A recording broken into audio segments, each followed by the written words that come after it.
गोरखपुर के हाता वाले बाबा के घर पड़ा छापा, 6 गाड़ियों के साथ पहुंची ईडी की टीम। घर में ऐसा क्या मिला? पूर्व विधायक विनय शंकर तिवारी को क्यों किया गया गिरफ्तार? उधर लखनऊ से अजीत पांडे को भी उठाया। हरिशंकर तिवारी की दुश्मनी का किस्सा हुआ वायरल। 754 करोड़ की दुश्मनी का खेल सुनकर आप भी हिल जाएंगे। ये तस्वीरें हैं गोरखपुर के हाते की, जहां कभी उत्तर प्रदेश की सियासत कंट्रोल होती थी। ये एक आलीशान हवेली है जिसे कभी तिवारी का हाता भी कहा जाता था। 7 अप्रैल की सुबह करीब 6 बजे 6 गाड़ियों में बैठकर ईडी की टीम के दर्जनों अधिकारी पहुंचते हैं। करीब 6 घंटे से ज्यादा तलाशी भी चलती है और कुछ ऐसी चीजें घर से बरामद होती हैं कि घर से करीब 270 किलोमीटर की दूरी पर बैठे हरिशंकर तिवारी के बेटे और पूर्व विधायक विनय शंकर तिवारी को ईडी की टीम गिरफ्तार कर लेती है। उनके साथ ही उनकी कंपनी के जनरल मैनेजर अजीत पांडे को भी पकड़ा जाता है। एक साथ ही ईडी की 10 टीमें गोरखपुर, मुंबई और दिल्ली समेत 10 जगह छापा मारती हैं। महाराजगंज में भी इनके रिश्तेदार के घर छापा पड़ता है, जिसे लेकर विनय शंकर तिवारी के भाई कहते हैं कि ये बदले की कार्रवाई है।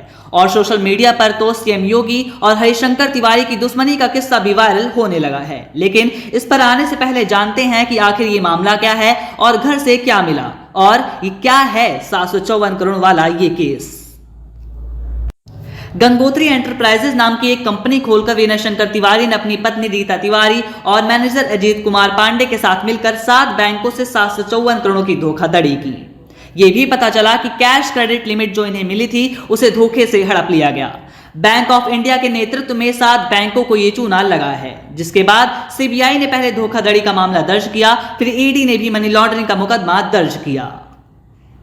18 मार्च को विनय शंकर तिवारी की 30 करोड़ की प्रॉपर्टी ईडी ने अटैच भी की थी, जिसके बाद से ही गिरफ्तारी के बादल मंडरा रहे थे।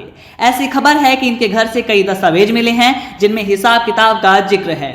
कई इलेक्ट्रॉनिक डिवाइस और वित्तीय रिकॉर्ड ईडी ने जब्त किए हैं, जिन्हें कोर्ट में पेश किया जाना है।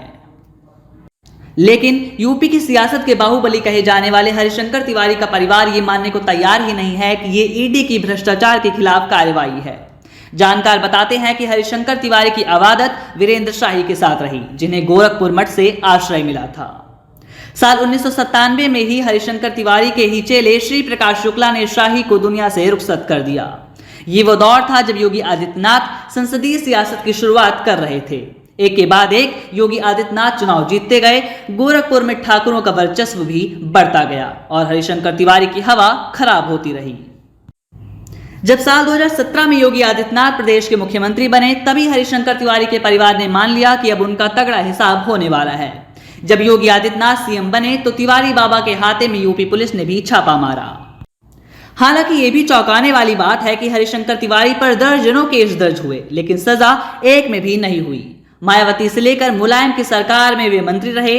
देश के इतिहास में जेल से चुनाव जीतने वाले पहले नेता हरिशंकर तिवारी ही थे।